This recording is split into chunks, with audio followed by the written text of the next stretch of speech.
19 వరకు మన కరీంనగర్ పార్లమెంట్ సభ్యుడిగా ఉన్నప్పుడు నన్ను మీరు అందరూ చూసారు, నా 10 విధాలు చూసారు. అయితే అప్పుడు ఏది మన ఢిల్లీలో ఎక్కువ సమయం ఉంది, ఎందుకంటే తెలంగాణ కొత్తగా వచ్చింది. తెలంగాణ రాష్ట్రం కొత్తగా వచ్చిన తెలంగాణ రాష్ట్రానికి మరి ఢిల్లీలో ఎంపీలు, మన రాష్ట్ర ప్రభుత్వం కొత్తగా మన కేసీఆర్ గారు ముఖ్యమంత్రి అయిన రాష్ట్రం వచ్చింది. మేము ఎంపీల మందరం ఎక్కువ సమయం ఢిల్లీలో ఉంది. మరి గోదావరి నదిపై కడుతున్నటువంటి ప్రాజెక్టులు కానివ్వండి, కృష్ణా నదిపై కడుతున్నటువంటి ప్రాజెక్టులు కానివ్వండి, కరెంటు ఉత్పత్తి కేంద్రాల కోసం అనుమతులు కానివ్వండి, తర్వాత చాలా సమస్యల పైన మేము ఢిల్లీలో ఉన్నాం. మరి ఇక్కడ అప్పుడే చేసినటువంటి మన శాసనసభ్యులు, మన ప్రభుత్వము, ముఖ్యమంత్రి, మంత్రులు ఇవన్నీ ఇక్కడ పనిచేస్తుంటే మాలాంటి వాళ్ళం అక్కడ ఢిల్లీలో ఆ రోజు పనిచేస్తాం. మీకు అందరూ తెలుసు, నిధుల సమస్య లేకుండా చేసుకున్నాం. అనుమతులు గోదావరి నదిపైన, కృష్ణా నదిపైన కట్టేటువంటి ప్రాజెక్టుల అనుమతులు వేరే రాష్ట్రాలకు 10 ఏళ్ళు పట్టింది. మన ఈ బీజేపీ మీటింగ్ వచ్చారు, ఎవరు ప్రకాష్ జావడేకర్ గారు ఇన్ఛార్జ్, ఆయన బీజేపీ మీటింగ్ అట కైసా హమారా వినోద్ జీ అన్నాడట. వాళ్ళందరూ పరేషాన్ గారు బండి సంజయ్తో పాటు, ఓ మేరా అచ్చా దోస్త్ है, हर एक दिन मेरे पास आते थे అన్నాడు. ప్రతిరోజు నా ఇంటికి వచ్చేది అనుమతుల కోసం, మేము ఇద్దరు దోస్తులు అని చెప్పి వాళ్ళ మీటింగ్ చెప్పినాడు. అంటే నిజంగా చెప్పినని చెప్పి, ఎందుకంటే నేను ఆ విధంగా కష్టపడ్డాం, మేమందరం కష్టపడ్డాం. వాళ్ళు నా విధంగా మనకు ఆ రోజు లోపల ప్రభుత్వం దగ్గరికి వెళ్ళినాం, సాధించుకున్నాం, తెచ్చుకున్నాం. ఇది ఎవరైనా అడిగినామా? ఎరగతుర్తి నుండి సిద్దిపేటకు జాతీయ రహదారిని అడిగాను. నిజంగా కూడా ఈ రోడ్డు పైన అన్ని ఎక్కేసి నడవై జాతీయ రహదారి కావాలన్నా వాడు లెక్క పెట్టాడు. 10,000 కార్లు, 10,000 బండ్లు వెళ్ళాలి. నాకు తెలుసు ఇది అంత లేవు. అయినప్పటికీ కూడా ఇది వెనకబడ్డ ప్రాంతం. ఎరగతుర్తి మొదలు పెడితే సిద్దిపేట కాదు, రామాయణపేట, మెదకు, పిట్లం వరకు ఒకటే తిరుగుతుంది. ఇదంతా కూడా ఈ రోడ్డు పైన చాలా సందర్భాల్లో స్కూటర్ కూడా తిరిగాను. మీరు అక్కడ ఎక్కడ కాంగ్రెస్ పార్టీలో ఉన్నారు. ఇదంతా ఒకటే తిరిగి ఎరగతుర్తి దాటి తర్వాత ఎక్కడ ఉంటుందో మీరు రామాయణపేట దాటి మెదకు అక్కడ అడిగి దాన్ని దాటిన తర్వాత పిట్ల వరకు గట్టే ఉంటుంది రోడ్డు, భూమి అంతా. ఇది వెనకబడిన ప్రాంతం, మీకు ఒక మంచి రోడ్డు ఉండాలి. అయితే ఈ ప్రాంతాల్లో కూడా కనెక్టివిటీ పెరుగుతుంది.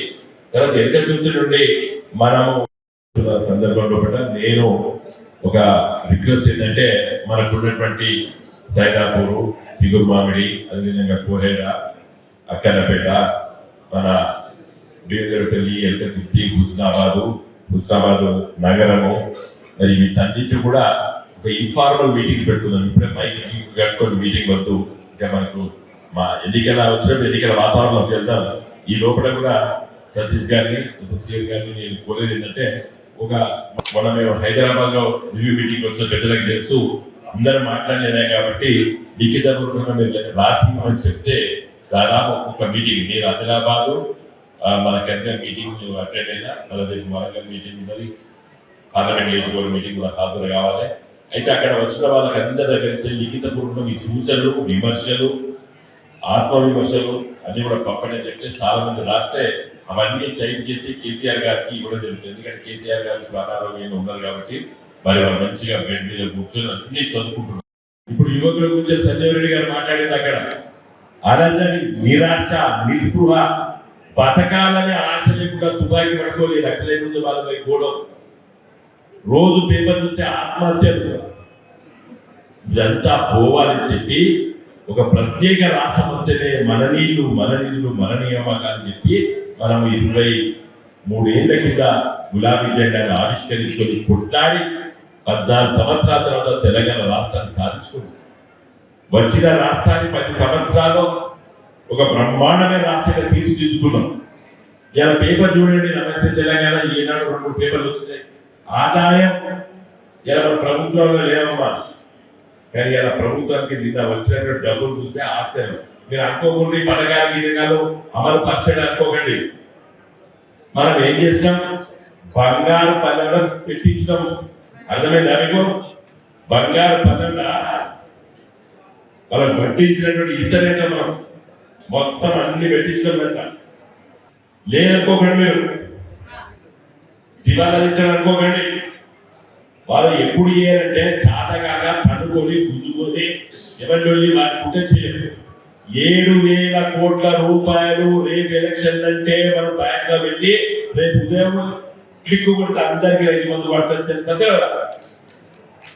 అదే ట్యాక్స్ పెట్టలే ఎవడాపీడు కాంగ్రెస్ లాబీలు మనకి గెలిచి ఉన్నట్టయితే రిజల్ట్స్ వచ్చిన గంటకు అది వద్దు అందరికీ ఎక్కువ పైసలు పడు. మరి ఎటు వేలే పైసలు ఎటు వేలే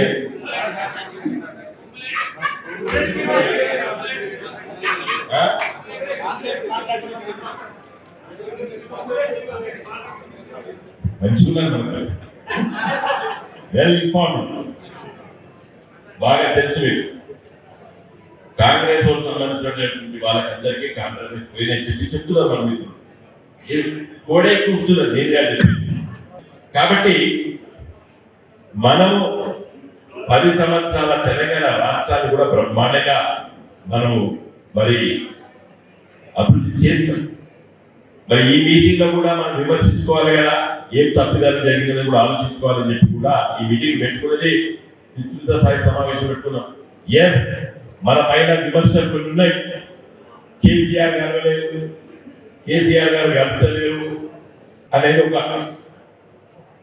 ఆరోపణ, లేకపోతే ఒక మాట. నేను మొన్న మన కార్యకర్తల మీటింగ్ చెప్పిన, కేసీఆర్ గారు ఆయన ఒక్కొక్కరు ఒక తీరు పని చేస్తారు, పని విధానం ఉంటుంది.